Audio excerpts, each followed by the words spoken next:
Welcome to this recorded presentation of slides I shared on the third knowledge sharing session of the FRAIM project with Schiphol KLM and RoboHouse.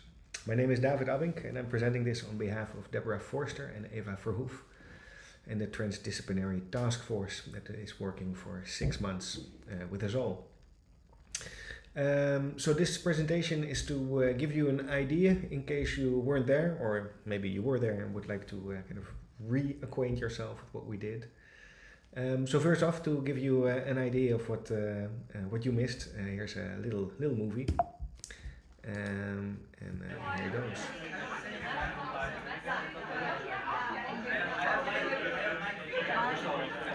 So you saw some robot arms that people could interact with, to think differently about robotics. And these are all sessions where we're talking about opportunity cards that we noticed in the work that we did.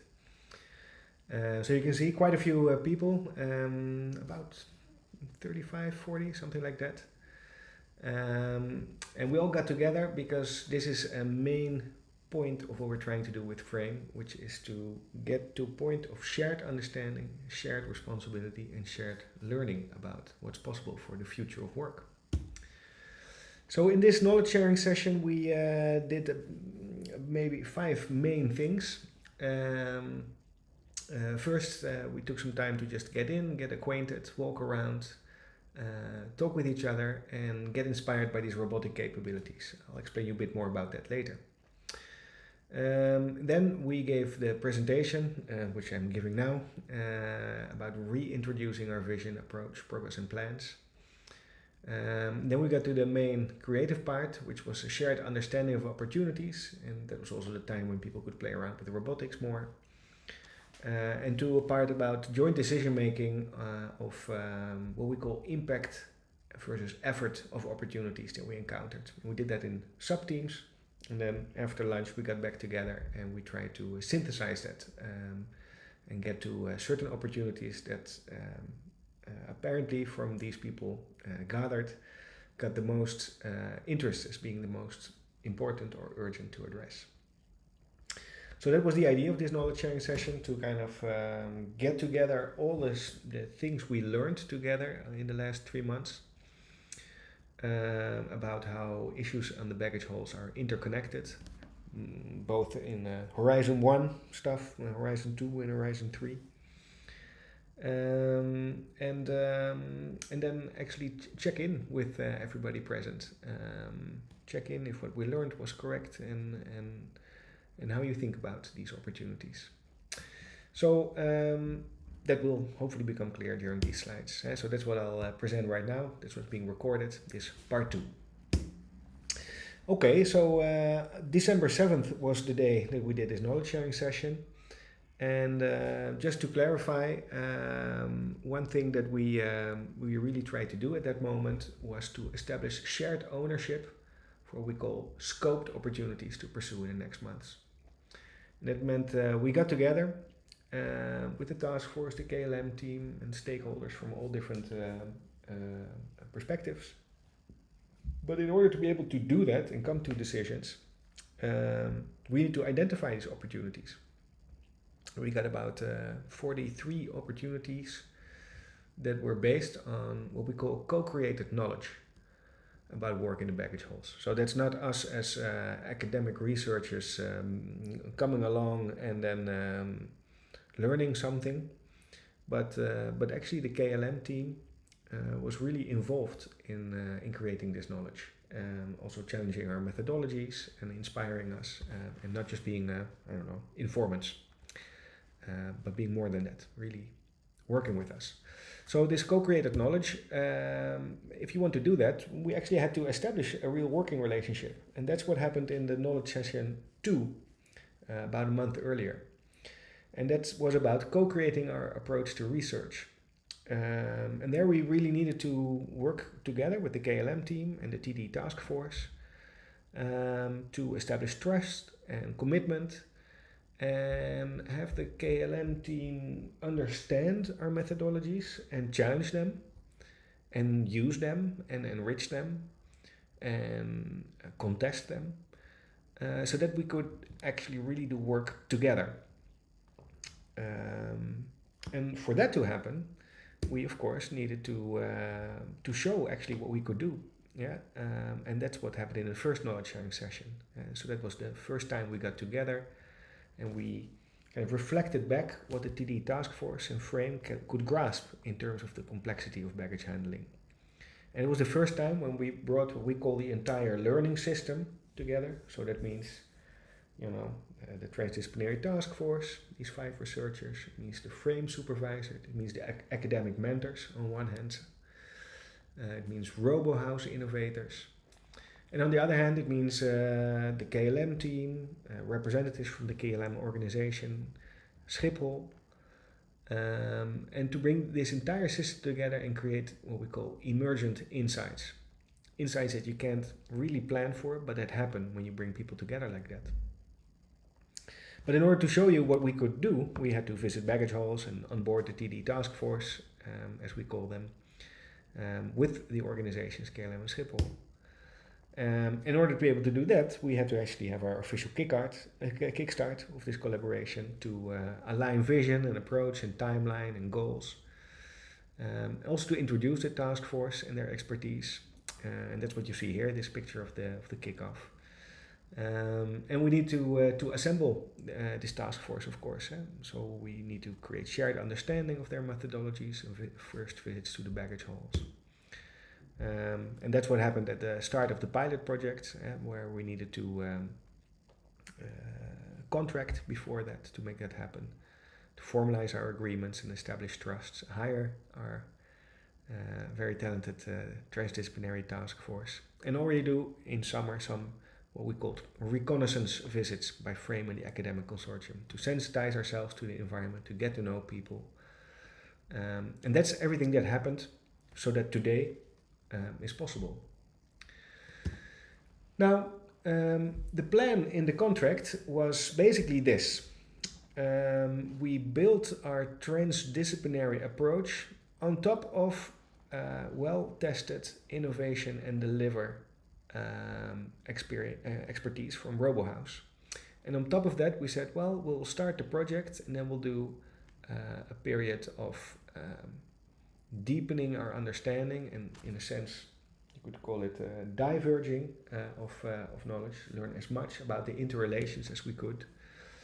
And about every month we do one of these knowledge sharing sessions. And then when we start to decide on opportunities, we wanted to scope and define use cases around this time, so that we have whole of January and whole of February to ideate concepts and get to a demo and a presentation of the work we could do in 6 months. And then after that, do note that we have about 2 months left for RoboHouse to further deliver on demos, especially in terms of robotics. Now, it took a bit longer to get the KLM team assembled and connected, and so we shifted a little bit, so we were a little bit delayed, and are catching up now. And that means that at this knowledge sharing session that I'm presenting about, we couldn't quite get to defining the use cases. What we wanted to do here was joint decision making on the opportunities, and that means this kind of discussing and then voting for the most important opportunities to pursue. And so this is our updated plan, and you could flip it around and you would see that we're right now here today. That's what I'm presenting about. Since then, the today that I'm presenting this is December 22nd, I think. So that means we already did a bit of work since then to define our use case. And then you'll get some more information about that in the email attached. So what's coming up? 2 more knowledge sharing sessions. One to really ideate our concepts. That means to take a look into the future of work, and to think how our different methodologies can contribute to giving us a sense of what might come. And then a final knowledge sharing session where we do demos and a presentation of everything we learned. Okay, so then you recognize what I started out with. That was this slide. Now, I talk a lot about opportunities. What do we actually mean by an opportunity? So an opportunity could be an observation or an idea for a possible change that impacts work. So that might be, I don't know, something around people, how people get trained. It might be around technology. It might be around, I don't know, low-hanging fruit in infrastructure. It might be very far in the future. It might be about culture.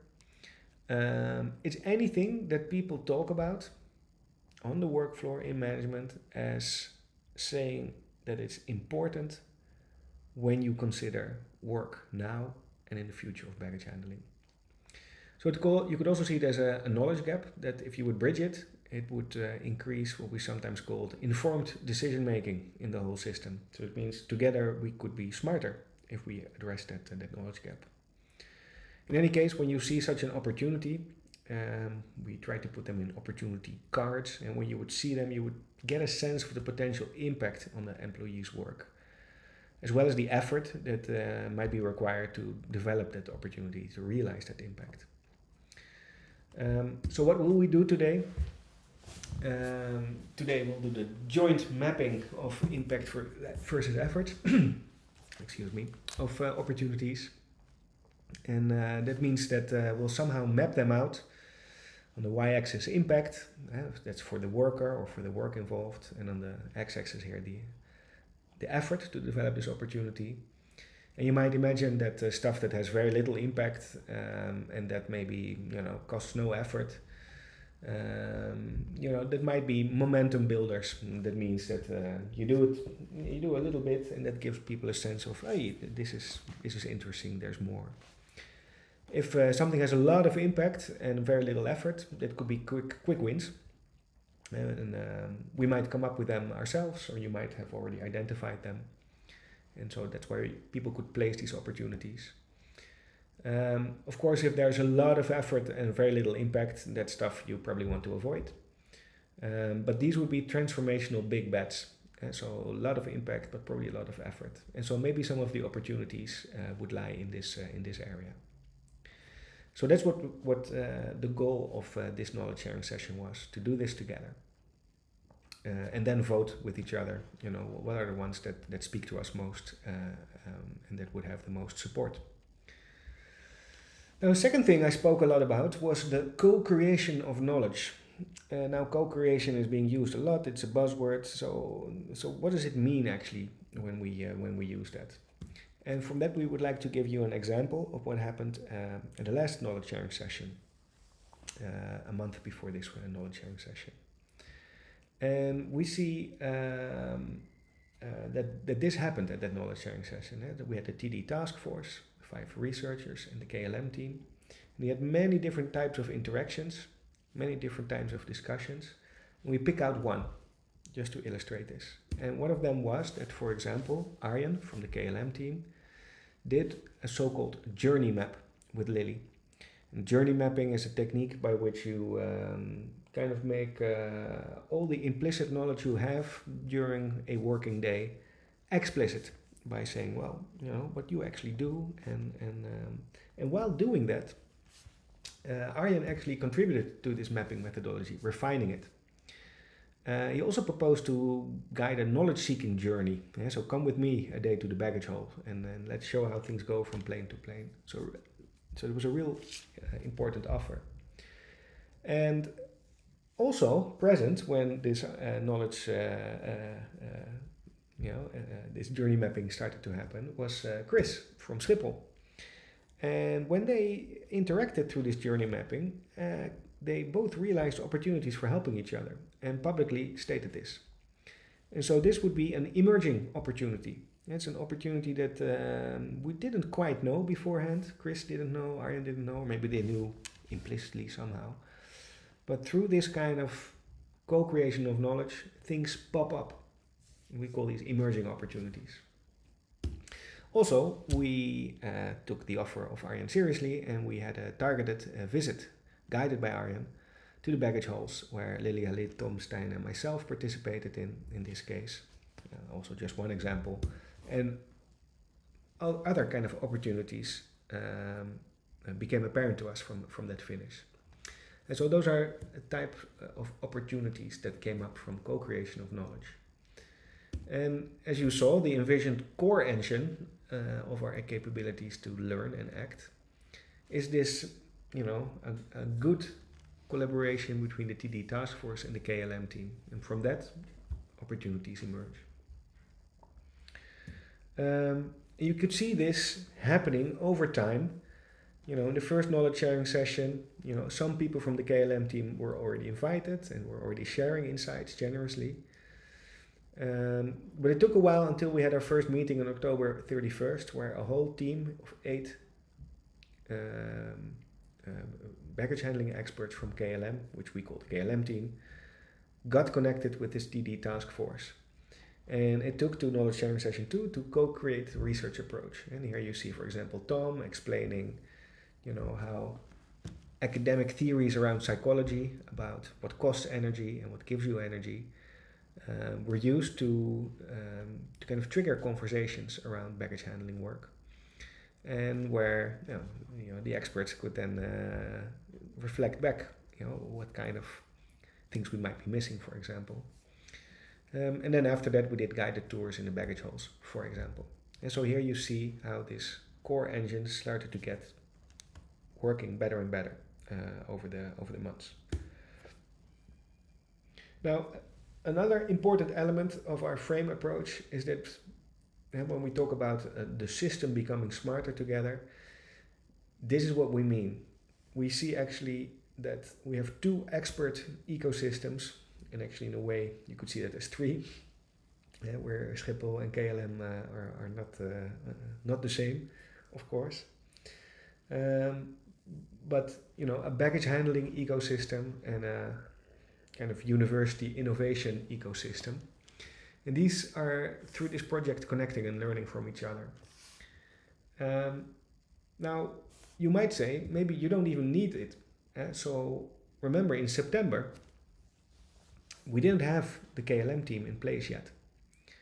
Still, our TD task force was able to visit baggage halls and bump into people, observe, get acquainted with the baggage halls. But we would not call this transdisciplinary research. Still important stuff happened. For example, an opportunity that popped up was that we saw an educational project called Joint Interdisciplinary Project at TU Delft, which allowed us to supervise 5 students for 10 weeks. We call this the JIP team. It's kind of a 10-week bonus project. And these great young engineers were interested to somehow contribute to something. Yeah, so what happened? Zara and Micha from Schiphol presented a technology-specific opportunity, in this case for reconciliation for the loading process. So it was a known opportunity that actually came from KLM and Schiphol, was recognized, and that actually fed the type of research that was being done by this JIP team and that we co-supervised. So sometimes opportunities can be known already, right? Can be known, and you could act upon them. And perhaps that's more of a contracting supplier and contractor kind of relationship. So we think that if we put the KLM team in here, that other kinds of opportunities can pop up that maybe are not straight away known. Anyways, this JIP team created a prototype for reconciliation improvement. And that was this device that we shared in the knowledge sharing session 1. And that actually was a different way of doing the reconciliation process, so that you don't have to use the handheld. In a way, they created, therefore, a kind of richer version of that opportunity. One possible way to address this opportunity. And still it's not done. There's all sorts of choices to be made before this could really be implemented and successful. Now, we call this not transdisciplinary for many reasons. It didn't deeply involve the KLM team, but also it didn't deeply involve multiple perspectives. It was mostly engineering. There were no designers involved. There were no social scientists involved. And that means that this little logo we use to highlight what transdisciplinary means for us. That means actually that we use different types of insights and knowledge to catch each other's blind spots. Note that, even though that didn't happen, transdisciplinarity is not a goal unto its own. This might be a great opportunity to pursue. And remember, we have a bit of extra time with RoboHouse, and so we might decide together that this is just something that needs to be pushed forward, and that this a next version prototype should be made. So that's an option, that could come out of this day. Anyways, you see here this logo again of transdisciplinarity, and it comes from this slide where we introduced our transdisciplinary task force with people from really different disciplinary backgrounds. So that means they study the phenomena on the work floor differently. In this case, the phenomena on the work floor, we call that's the baggage hall. So that's where the work gets done. Operations research, and it typically looks at kind of logistic processes. Robotics, that looks at technology and robotic solutions. Work and organizational psychology, that looks at the social aspects.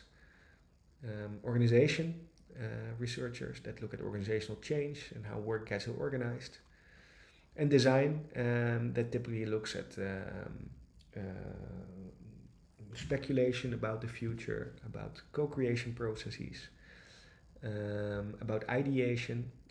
So looking into the future a bit and using that to make better decisions now. And together they catch each other's blind spots, but you see there's still stuff missing.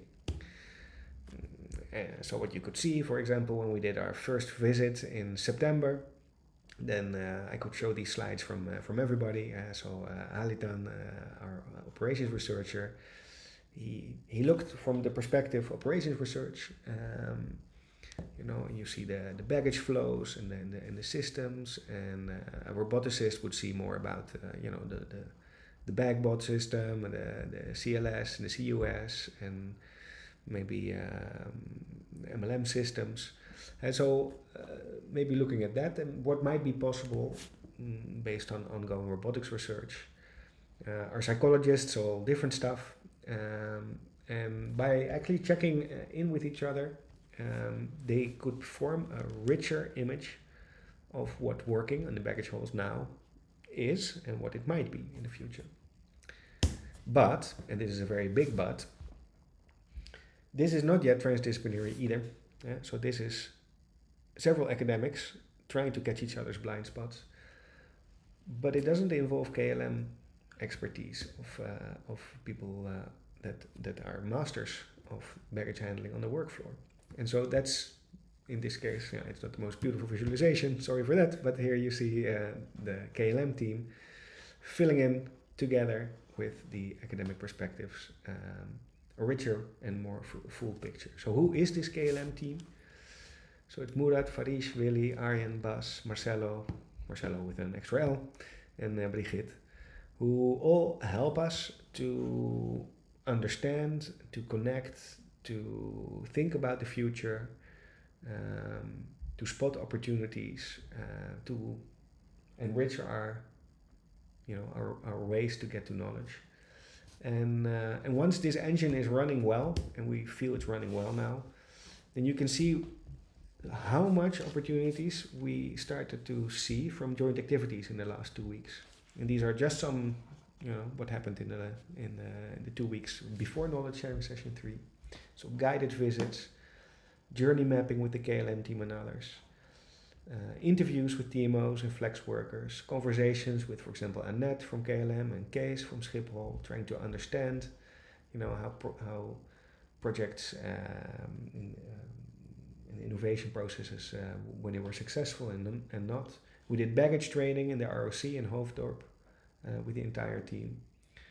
And so this just shows how much we can do together.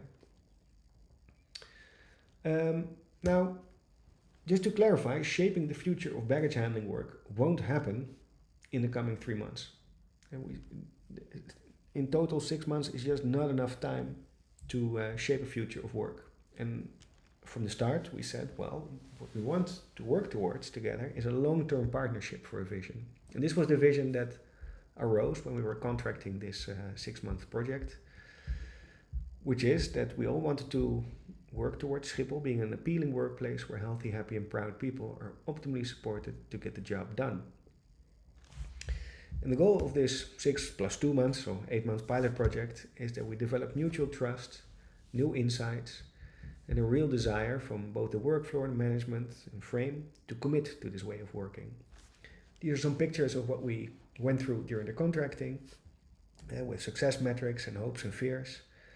And I think we learned a lot about the reality of working together, which I personally really appreciate. So at the start when we contracted, we said, well, when should this pilot project actually be extended to a long term? Yeah, so then we can think about 8 or 10 years partnership. And we came up at that moment with 9 elements. Core team confidence. So the people who did the contracting should feel confident about this collaboration and what we're working towards. Very important, support of the workforce. So the baggage workforce accepts us, accepts this project, and is eager for us to continue our work. We want to make it able so you could experience future work process, and that you don't just hear about it, but you could experience that. We want to ensure that the value of this transdisciplinary approach has become clear. We want to delineate very clear next steps, clear targets, questions, what we want to pick up after our go, no go decision. So that's across horizons 1, 2, and 3. We want to be able to share our story so everybody involved is able to understand and prove and share this future of work vision that drives our motivation. We have collected what we call then disturbing and actionable insights that prove the value of our work. So there's the kind of emergent knowledge that pops up, for example. We want to have stakeholder support, so key stakeholders have experienced the value of our collaboration and of our suggested future roadmap. And we started out by saying, well, should we have prototypes to do that? Well, maybe that's not even necessary in these 6 months. Maybe these other elements are important. At that moment, we also said, well, we think that prototypes are very helpful to establish trust and clear next steps and an experiencing of the future. So we didn't put it clearly in the contract, but I think at least 1 or 2 tangible implemented experiments or prototypes would help with all of this. And I think the JIP prototype is an example of what we could do in 10 weeks. And that already gave, I think, a clear understanding of what we could do. So I think this is an important moment to stop for a second and see what has made this moment possible. That's the thinking about this kind of contracts and what's needed to establish trust, to work with each other. I will go now through a few more slides to explain what happened in our for the rest of the knowledge sharing session. But this concludes the part of the presentation about how we worked for the last 3 months and why. Okay, in part 3 of that knowledge sharing session 3, we did some shared understanding of opportunities and a live demo. So again, this was what we meant by opportunities. We prepared as a Frame team opportunity cards, and that could, for example, be something that was mentioned, not using lifting aids in general. And this could either come from the KLM team or observations from designers or organizational change. We also translated it to Dutch. Another one that's quite close to it, so you might cluster them, was using lifting aids different than intended, so not quite according to how you should do it. And this different use of lifting aids might help understand what people on the work floor really need. So it might not just be something to avoid, but it might be something to learn from. And that's just some examples, but we generated 43 opportunity cards that could be contested and added upon. Very important, a priori we didn't do that in much detail, but afterwards we did. What are some categories and themes? So category examples could be tech-centered, employee-tech relations. It could be more worker-centered, around physical enjoyment, involvement, how people give feedback to each other, how information is accessible or not. It could be more around the work process itself, more about the work environment, for example, the lateral design, the hole markings. More organizational-centered, more about power and leadership roles and responsibilities, and people can pick up tasks. There's also themes that we're interested in, so differences between baggage halls, maybe temporal elements like peak periods in a day or peak periods in a year. Very importantly, the different horizons. So there's changes coming up that we know of, new baggage hall, new airplanes, new containers, new emerging technologies, and new constraints like reducing physical strain. And these themes, they're also a way to cluster the opportunities. Now, we didn't do that beforehand, and we wanted to let that emerge in the moment. So you see with these themes, for all of them, this transdisciplinary perspective is important.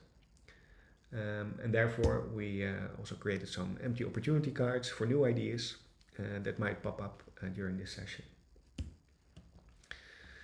A special case we want to mention is opportunities through robotic capabilities. So available robotic capabilities, you're well aware of the CoBro system, but that's not the only way you could do robotics on the work floor. We also wanted you to be able to experience other interactive robotic capabilities. And Giovanni Francese and Anna Mesaros prepared an icebreaker of interactive robot learning to kickstart creative thinking. And that meant he, together with Anna, brought these relatively light robot arms, 2 of them, and you could actually see how you could interact with them differently. So you could touch them, you could be able to teach them. So you do a movement, you grab one of these arms, you do a movement, and then it remembers. You can correct them. And so that's actually not the kind of robots that you need to stay away from behind a fence, or the kind of robots that if you get close or touch them, they stop. But actually you can move them around and show them movements and correct them. And in that sense, really develop a physical relation with them as well. So we asked people to do that. We split up in groups and think if you need to create another demo. Then we did in these groups the joint decision making of impact versus effort. These were the teams we then made. And in the group we did jointly mapping of opportunities of impact versus effort. And what we then did was map out all these opportunities. So within a group, this is what happened, for example. In this case, about 7, 8, 9 opportunity cards were discussed. A group of 5, 6 people that came from different backgrounds. We used this process. If you want to read it, freeze the presentation. And together, what happened during that, we then in total placed all opportunity cards on one space. And then we dot voted that. So that means if you were from the KLM team of people on the work floor, you get a blue one, and the frame team got a green one, and Schiphol, a yellow one, KLM from other layers of the organization, an orange one, academic mentors and innovation mentors from RoboHouse or universities got a white one. And people from RoboHouse got a red one, and they had a separate one. And what happened in that case after this voting was something that looked like this. So here you see all of us explaining why we put in different groups the opportunities where we put them, and this was the outcome. So here you see those 4 quadrants. The quadrant of high impact, high effort. There was also some stuff with high effort but very low impact. So this is probably not what we wanted to do. This is maybe the starters, and this might be you could call that low hanging fruit. So low effort, high impact. And then what did we want to do mostly? Apparently this one, this opportunity card, it got the most dot voted. So we did some reflection afterwards. There was not enough time to fully understand all opportunities, and the opportunities seem to be, I didn't finish that sentence, but the opportunities seem to be focused more around Horizon 1 stuff or challenges, and not so much around future of work, was the idea then, at least it was mentioned. And we were not sure if that was really true, but that was the feeling at that moment. So we needed some time to think about that. And finally, also the lateral design that was chosen received the most votes. So in the representation from all stakeholder groups. But what does it actually mean, and what does lateral design mean? So after the knowledge sharing session, we digitized this to be able to better, understand how the opportunities are interrelated and why people actually dot voted this lateral design as one of the most interesting opportunities to pursue.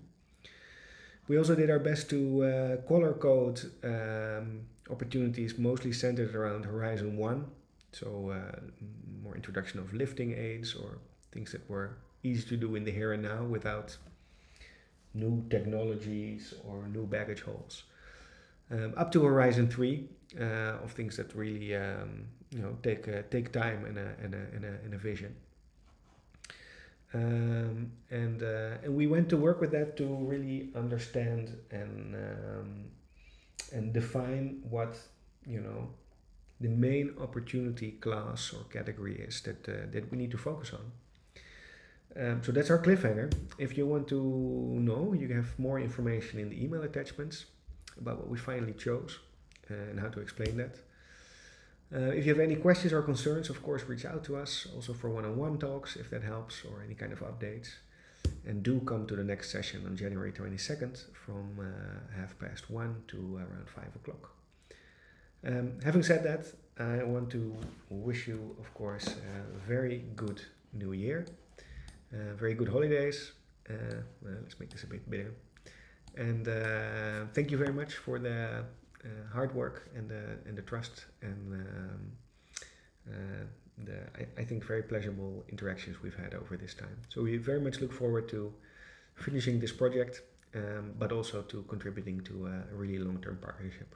So having said that, again, very good holidays, and looking forward to see you again in January. Okay, bye-bye.